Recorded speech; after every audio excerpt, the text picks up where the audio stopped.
proceso de vacunación en Chile ya lleva más de 5.800.000 personas. Sin embargo, aún quedan dudas de su efectividad ante nuevas variantes que han ido emergiendo en el mundo. En ese sentido, poner en contexto, la canciller de Alemania, Angela Merkel, de hecho señaló que dicho país está viviendo una nueva pandemia debido a la propagación de la variante británica.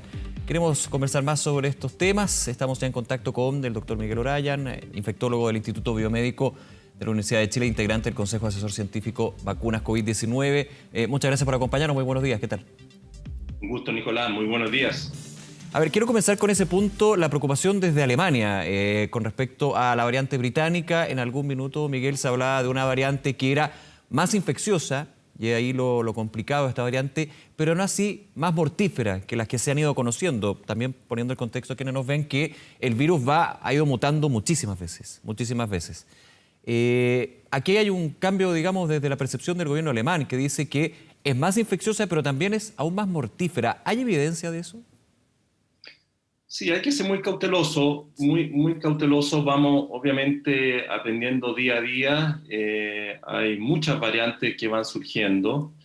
La gran mayoría no tienen un efecto relevante, afortunadamente, y algunas pocas, que se llaman variantes de preocupación, sí lo pueden tener.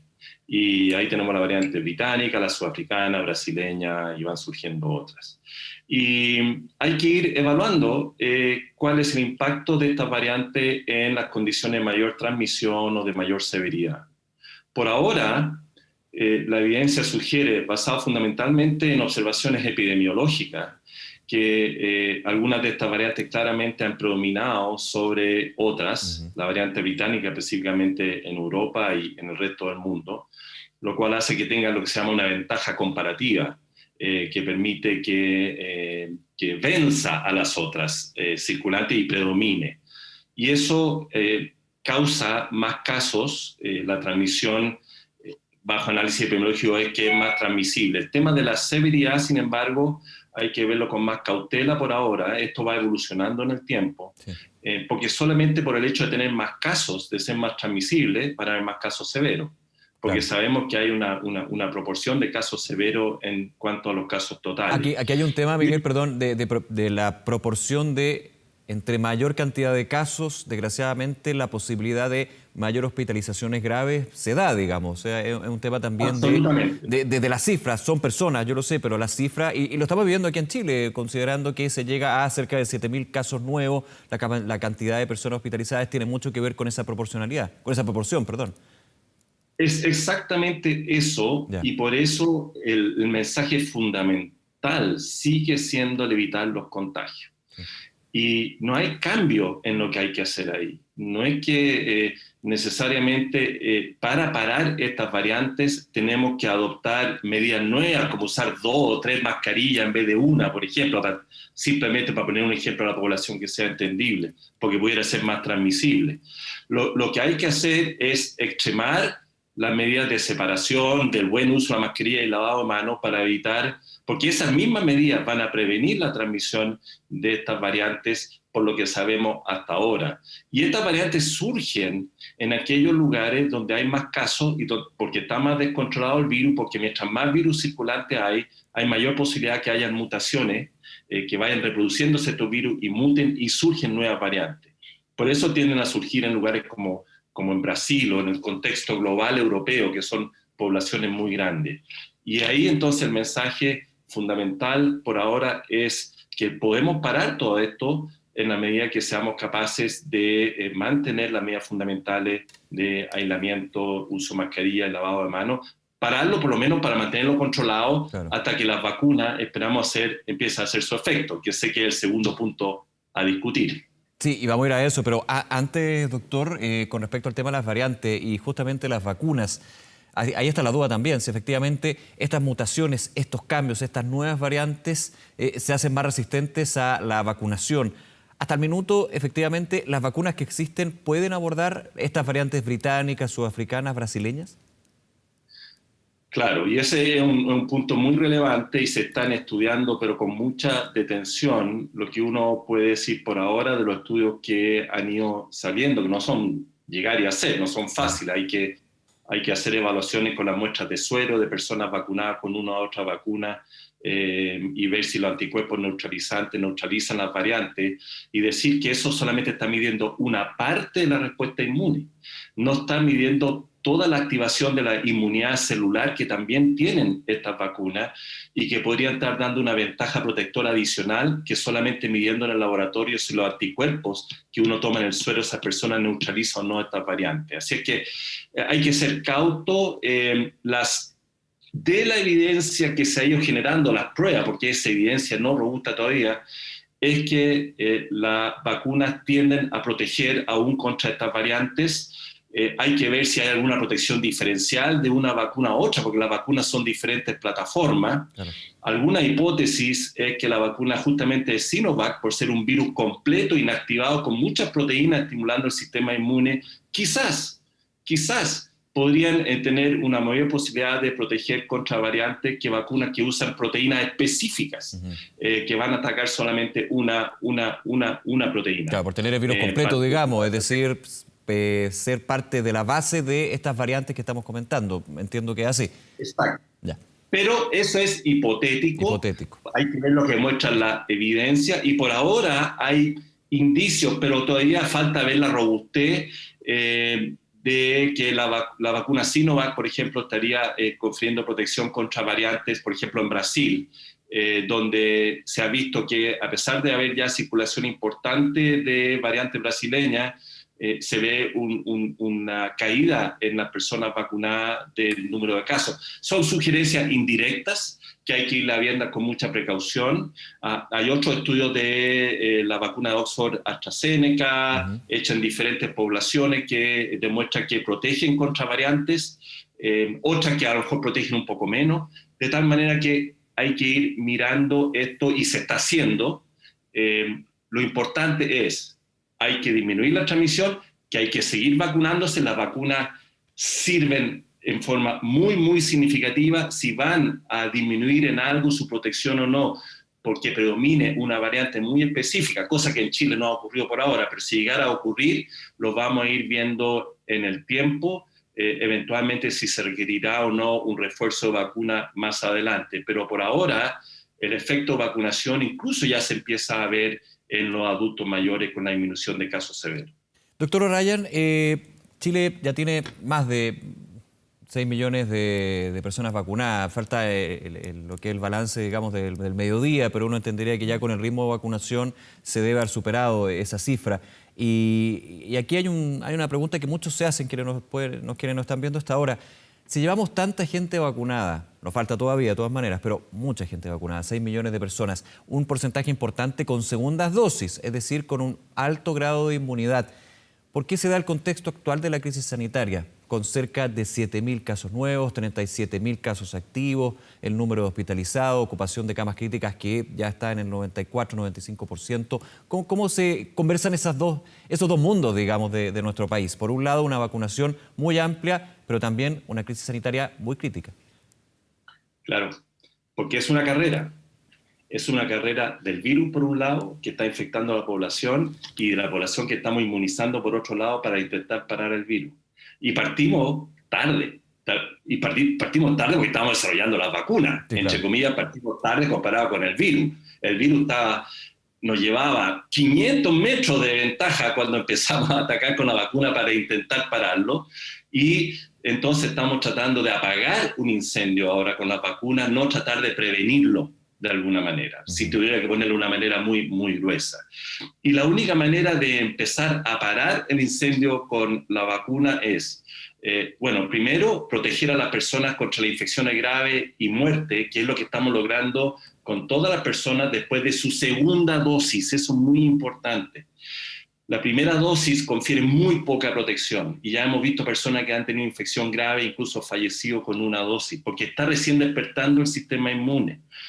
La probabilidad que eso ocurra después de la segunda dosis, 15 días, no es imposible, pero disminuye en forma significativa. Entonces, esa es la primera meta, el tratar de disminuir las infecciones graves y los fallecidos, que se debería estar logrando en un buen porcentaje, no todo, pero un buen porcentaje, con las 2,5 millones más de personas que ya tienen su segunda dosis, especialmente después de los 15 días después de la segunda dosis.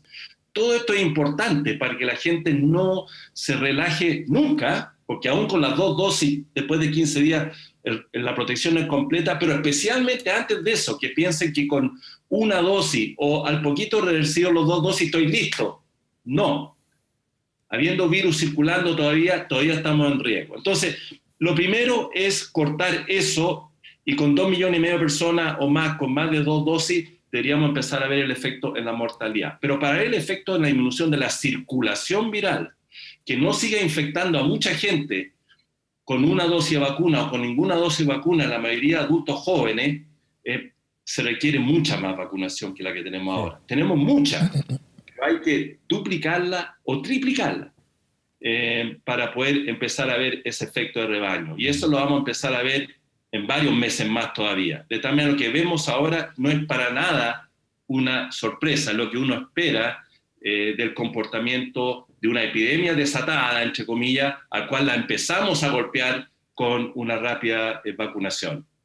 Hay una alta circulación del virus, como usted dice, doctor, y quiero ir a un tema que también está en la discusión y relacionado. Usted, con los datos que se tienen actualmente sobre la circulación del virus, sobre casos activos, sobre ocupación de camas críticas, los distintos elementos técnicos, solamente lo técnico, ¿usted ve necesario aplazar, por ejemplo, las elecciones del 10 y 11 de abril, pese a que son 2 días? Yo sé que es un punto más bien político y todo, pero desde lo técnico, como está actualmente, ¿cómo lo ve usted?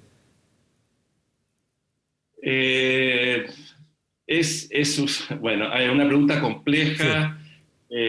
Obviamente la situación actual es complicada desde el punto de vista sanitario. Si el traer a buena parte de la población durante 2 días a una actividad que sabemos que es multitudinaria, a pesar de mantener todas las restricciones, si eso va a, de alguna manera, atraer a gente que se junte, y eso puede producir un aumento de casos en un sistema que está al borde del colapso, y eso llevar al colapso, obviamente habría que evaluar si están dadas las condiciones o no para que eso ocurra. Obviamente dista de ser ideal, estamos ahí en un equilibrio muy, muy fino, sí. y son decisiones que hay que mirarlos así, poniendo todo esto sobre la mesa. Así que es complicado, hay un riesgo, y esto lo está mirando, estoy seguro, la autoridad con detención para tomar finalmente una decisión que es muy, muy compleja. Lo importante es lo que puede señalar el Consejo Asesor. Y para ir a otro tema, doctor, es súper complejo, claro, aventurarse a decir si hay que postergar o no, pero por eso iba al punto de vista desde lo técnico de lo que estamos viviendo. Sí. Es una situación, la de hoy, la situación sanitaria en todos sus aspectos, todos sus puntos, más crítica, más peligrosa también que, por ejemplo, en el plebiscito del año pasado, que recordemos, también se tuvo que postergar porque estábamos en una debacle entre hacerlas o no debido a que estábamos con la pandemia en una situación muy compleja. Uno podría decir, simplemente mirando los números, que estamos, claro, en una situación más compleja que en la del plebiscito del año pasado, por lo que se ha repetido. No estamos, desde el punto de vista de COVID, en una situación tan crítica como en el pic de junio del año pasado, porque si bien los números parecieran que sí, ¿no es cierto?, 7.000, hoy día bajó a 6.000, vamos a ver cómo estamos, que son los 6.000 de junio del año pasado. Sin embargo, eso se debe parte a que tenemos 3 veces más de detección, claro. El porcentaje de positividad es bastante menor ahora, que ahora tenemos alrededor de 4.000 personas sintomáticas, en el caso de junio eran 6.000 sintomáticos, y en donde las UCI estaban ocupadas con un 95 personas con COVID y ahora un 70%. Ahora, eso es un hecho a la causa. Eso igual en este momento, con la situación que tenemos, es una situación muy, muy compleja, especialmente el disponer de suficientes equipos y camas de unidades de cuidado intensivo para hacer frente a un incremento de casos. Ahora, como las UCI se ocupan y empiezan a verse el ocupamiento 10 días después de que ocurren los casos y uno va relacionando los incrementos, hay que ir viendo las señales, las proyecciones de cómo van a estar la UCI en relación a cómo estaba el número de casos. Y eso, perdón, doctor, eso es lo complejo de esta situación sanitaria, que hay que proyectar No se puede tener una ciencia cierta de lo que va a suceder mañana o en 5 días. Siempre la mirada, lo hemos aprendido mucho en estas conversaciones con usted, es a promedio 14 días, ya sea con medidas de cuarentena, ya sea con la situación de cama crítica, ya sea con la vacuna. Todo es con una mirada de 14 días, poco más, digamos. O sea, eso es lo difícil. 10, 14 días, y es increíble cómo el virus y la epidemia va siendo bastante matemática en ese sentido, cómo las curvas se van sobreponiendo. Claro.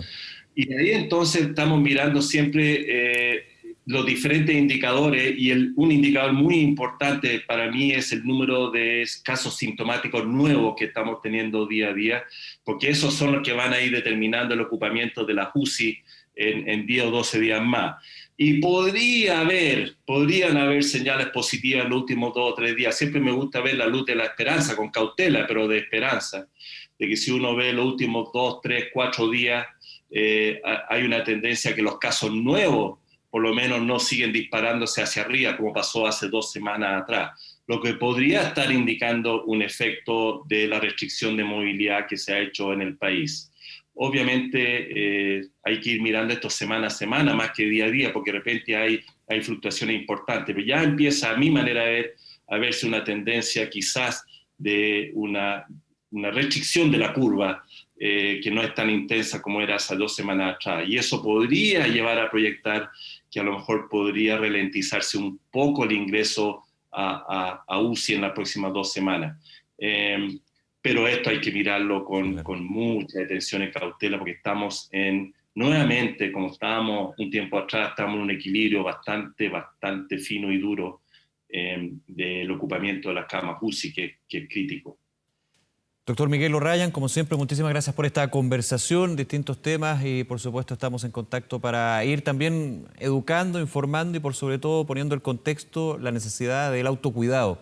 Aquí hay muchas medidas, pero lo más importante es que parta de uno. Hay vacunación, pero nos vamos a tener que cuidar todo el año y ahora más que nunca. Muchas gracias, que esté muy bien. Muchas gracias, Nicolás.